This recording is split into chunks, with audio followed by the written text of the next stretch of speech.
संथाल परगना झारखंड मुक्ति मोर्चा का मजबूत राजनीतिक किला है और इस किले को भेदने के लिए बीजेपी लगातार प्रयास करती रहती है। जब से राज्य में झामुमो की सरकार बनी है, तब से सत्ता पक्ष और विपक्ष के बीच बयानबाजी होती आ रही है। उपराजधानी दुमका में झामुमो ने झारखंड दिवस के बहाने शक्ति प्रदर्शन किया तो नेता प्रतिपक्ष सरकार की कमियां गिना रहे हैं। सीएम हेमंत सोरेन अपनी उपलब्धियों को गिना रहे थे और कह रहे थे कि केंद्र सरकार एजेंसी का दुरुपयोग कर सीबीआई और ईडी को इनके पीछे लगा दिया है, लेकिन फटे जेब वाले नेता हैं, बीजेपी की इस धमकी से डरने वाले नहीं हैं।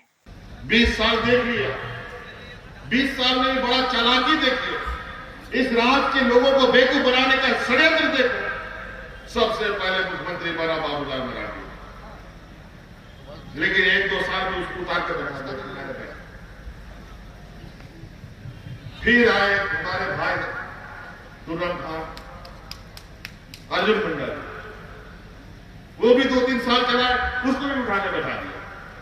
कोई यहाँ का मूलवासी आदिवासी 5 साल पूरा नहीं कर पाया। 5 साल पूरा हुआ है यहाँ पर, लेकिन 5 साल कौन पूरा किया? छत्तीसगढ़ का आदमी आकर के पूरा। क्या कमाल है।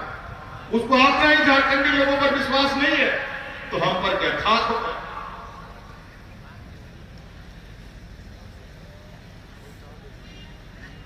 अपना लोगों को भी 5 साल पूरा नहीं करने दिया, तो हमको क्या ये लोग पूरा करने देगा क्या? जिस दिन से सरकार बनाए उसी दिन से सरकार बन रहा है इनका। रोज एन प्रकार सरकार बनाने की बात करते। अभी तो अमित शाह जी आए थे चाईबासा में, उन्होंने बड़ी मन से कहा कि यहाँ के नेता बाबूलाल जी कहते हैं कि सरकार गिरा दो, सरकार बदल दो। अमित शाह जी ने स्पष्ट रूप से कहा, भाई सरकार ऐसे नहीं गिरता है, जनता के द्वारा चुना हुआ ये सरकार है, इसको कैसे हम गिरा दें? लेकिन ये लोग लोमड़ी जैसा एकदम कुकुर बैठा हुआ। संथाल परगना वो इलाका है जहां की राजनीति से झारखंड की दिशा और दशा तय होती है। संथाल परगना ने राज्य में कई सीएम दिए हैं, लेकिन आज भी यहाँ के आदिवासी मूलवासी बदतर स्थिति में हैं। सत्ता की गद्दी पर चाहे कोई भी रहा, सिर्फ बड़े बड़े वादे किए गए, राजनीतिक बयानबाजी की गई। संथाल परगना में झामुमो के मजबूत किले को भेदने के लिए बीजेपी लगातार पीछा कर रही है और सीएम हेमंत की कमियों को गिनाते हुए घेरने की कोशिश कर रही है। दुमका पहुंचे नेता प्रतिपक्ष बाबूलाल मरांडी ने सीएम पर आरोपों की बौछार की और कहा कि इन्होंने 3 साल में किया क्या है, संपदा लूटने के अलावा। आज हेमंत सोरेन 3 साल से दिया है, तो संथाल परगना को 3 वर्षों में उन्होंने पूरी तरह से खोखला कर दिया। आप किस प्रकार से पत्थरों को, कोयला को इस क्षेत्र से लूटा जा रहा है। अब यार कौन सा काम किया ही 3 साल में? और मैं तो कह रहा हूँ 3 साल में कितना लूटा है वो तो आपने देखा होगा कि एक उनके क्या बोलते हैं विधायक प्रतिनिधि है, 1000 करोड़ रुपए की पत्थर वो एक जिला साहेबगंज से लूटा गया है, चार्जशीट सबमिट किया है। हम लोग बार बार पूछते हैं, यार बताओ उनके साथ आपका क्या रिश्ता नाता है? बोलने को तैयार नहीं। तो कहने का अर्थ है कि साहब आपने कौन सा काम किया कि आपको फिर जनता अवसर देगा?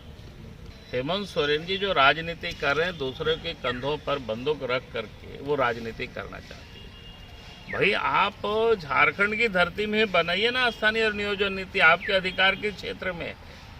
आप ये 9 शेड्यूल या बाकी वगैरह जो आप राजनीति कर रहे हैं, किसको आप बेवकूफ़ बना रहे हैं?